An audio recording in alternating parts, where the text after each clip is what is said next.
What's up, everyone? Kyle here, and I'm finally back with some new content for everybody. Today, I compiled a list of all the hitters in 2021 Bowman up to the AllStar Break and how they were performing. What I looked at was their age and level, their batting average, their OPS, and their home runs per at bat, and their K percentage. I actually did this for the entire hitters checklist. And I came up with six names. These are the top six performers, and it's solely objective. It's stats based. It's not projection. I'm just looking at the absolute stats that these guys have put up until the All Star break. And most of these guys that are A ball and single A ball, they've had close to 180 plate appearances. So it's a pretty good sample size to get a look at these guys. Um, the rookie leagues, which are now called the complex leagues in Florida and Arizona, they just started 2 weeks ago, so the sample size is tremendously small for all these guys in the complex leagues. I put all these guys in red, and I did not include them in this video just because the sample size is so small. Now, there are some guys that I like in the complex leagues right now, and I'm sure you feel the same way, but I did exclude them just because the sample size is so small. They're only about 2 weeks into the league, and there's A and B teams, and guys aren't getting a whole lot of at bats, in those first 2 weeks. So I'm gonna do another video just like this at the end of the season, and we'll be able to include all the complex league guys with the full season players. So what I did was I ranked every player in a tier system. I have six guys that are tier one right now with solely performance, not projection. And I have tier two, tier three, and tier four. So I'm going to take you through all the tier one guys right now. And I'm going to post this whole list on my Patreon page. I think it's like $2 a month, to get on there, and I'm going to try to continue to update these things and post more for the different years of Bowman. But to start this off, we're looking at Austin Martin, and I did a video on Austin Martin a few months ago, and a lot of people just commented on the video and didn't actually watch the video. I like Austin Martin, but I thought he was a bad buy for the price that he was when this product first released, and it was mainly because I knew he was not going to hit for power, and it's starting to come true right now. He's got 2 home runs and 161 at bats, so the power is still not really there for Austin Martin as a 22-year-old. And if the power is going to develop, it's going to have to develop quicker than later because he is 22. But he's in Double A. His batting average is 273. He's hitting the ball very well for his first professional season. His strikeouts are very low. His K percentage is only 22, and he has a 773 OPS. So he is doing a good job in Double A for his first professional season.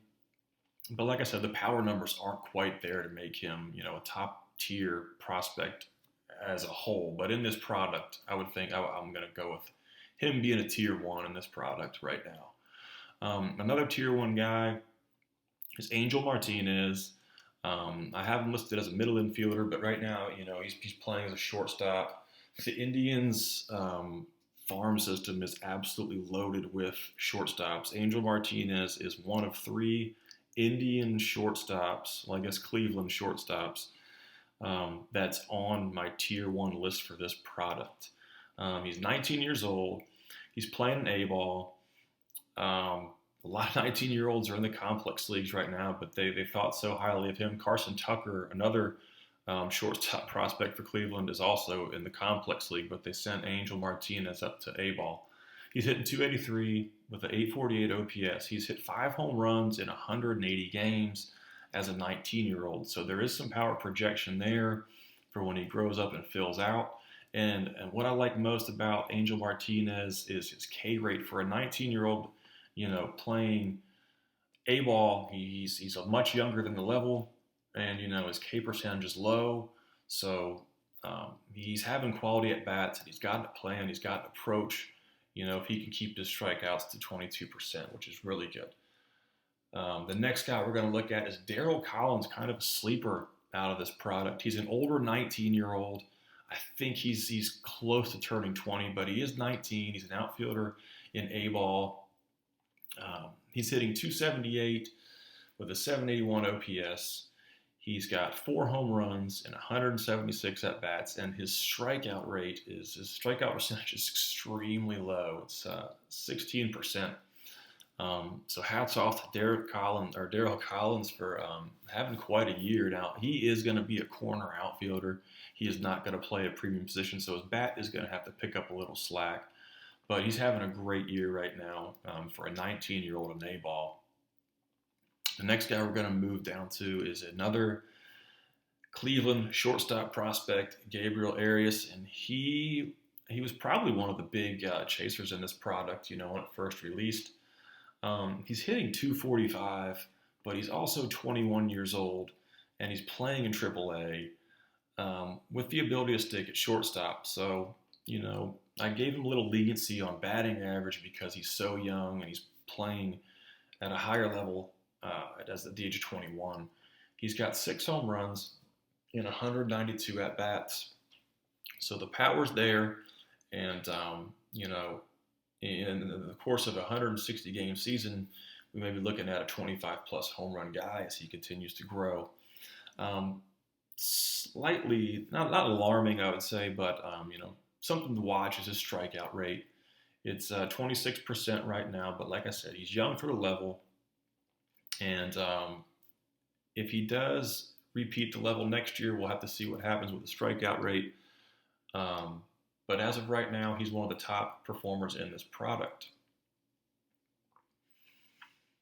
Another guy that I really like, you get lost in the Luis Matos, and the Lucianos, but Yarrow Pameras is having an exceptional year for the Giants. He's an outfielder. He is a little older than most of the guys that are playing A-ball right now that I've talked about. He's 20, but he's absolutely dominating A-ball right now. He's hitting 326 with a 1.06 OPS. He's got 7 home runs and 86 at-bats. Strikeouts are a little high, but when you're going to put up these kind of numbers as far as power, hitting 7 home runs and 86 at-bats, that's impressive. I'd be more impressed if he could put these numbers up in high A. But these are pretty good numbers for a 20-year-old. They're the best actual numbers in any of the players, in A-ball. But he is the oldest on this list in A-ball at 20. But he's a guy definitely to watch. I would assume he's going to get a call up at some point this year because this level, A-ball is just proven to be a little too easy for him. So Yairo Pameras is a guy to watch in the Giants organization. And my last tier 1 that I have on this list is the third middle infield prospect for the Cleveland Indians is Jose Tenna. And Tenna, just like Arias and just like Martinez, is very young for the level. He's a 20-year-old playing in high A. He's hitting 297 with a 767 OPS.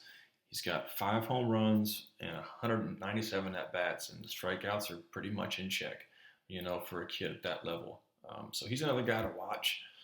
I'm not sure what Cleveland plans on doing with their log jam at shortstop, but they've got 3 guys in this product right now that are having pretty impressive seasons, and young guys too. I had some tier 2 guys in here. Daniel Montano was a tier 2 guy. He's just a little old for A-ball. He's crushing A-ball. Not hitting for a lot of power, but he's hitting for average, and his strikeouts are down. But he's 22 playing A-ball, so that's why he's just a tier 2. Could possibly be a tier 3. He needs to be moved up, and he needs to see what he can do at high A. Andy Rodriguez is another guy. He's 21, and he's playing A-ball, and he's putting numbers up that some of these 19 and 20-year-olds are. So I put him as a tier 2 right now. Juwan Bay, he's just a strictly average hitter. He's kind of a utility guy. He doesn't have a true position. He's hit 1 home run, 113 at bats, so he's going to be an average hitter, prototypical leadoff guy by the looks of it. And he's 21, playing in Double A. He's a tier 2 guy for me right now. Jose Rodriguez was between 1 and 2, just because he was 20 years old, and he could go both ways. But he's 20, playing A ball, hitting 284, high OP or 796 OPS with 8 homers, 236 at bats with a low strikeout rate. So he's hitting a lot of homers. But the tough one here is just the age. He needs to be moved up to high A and see what he does from there. Brian Buelvis is a 19-year-old in A-ball. And, like I said, a lot of these 19-year-old kids are in the complex leagues. And he's hitting 224. He's hit 8 home runs, though. The strikeouts are a little rampant. But there's juice in that bat, for a 19-year-old in A-ball. So I put him as a tier 2. And the tier 3 and 4s you can check out on the Patreon page, and you can, look at all these guys. There are some guys who are playing really well in the complex leagues right now. Adl Amador of the Rockies is one of them. Not a whole lot of power right now, but he's young. He's 18, and he's hitting for average. So the contact's always going to be there, and he doesn't strike out a whole lot at all. Kobe Mayo is destroying the complex league right now, but he hasn't hit any home runs.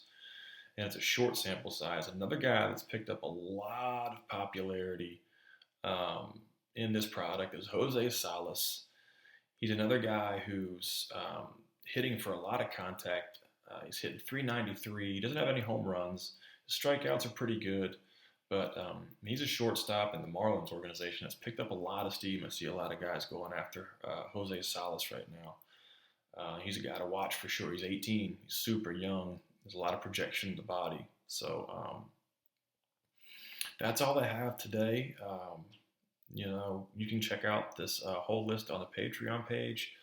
And, if you guys have anybody that you think I missed or anybody that you're looking for, just comment and I'll take a look at them, or any guys that you're pretty big on. And like I said, this is a projection. I know Edward Perez could be a stud further down the road, but there's just not enough on him right now. He's struggling, but he's only a couple games into the ACL as an 18-year-old. So all the complex league guys were left off the tier lists, and they're just in red. So take those stats with a grain of salt, and let me know what y'all think. All right, have a great night.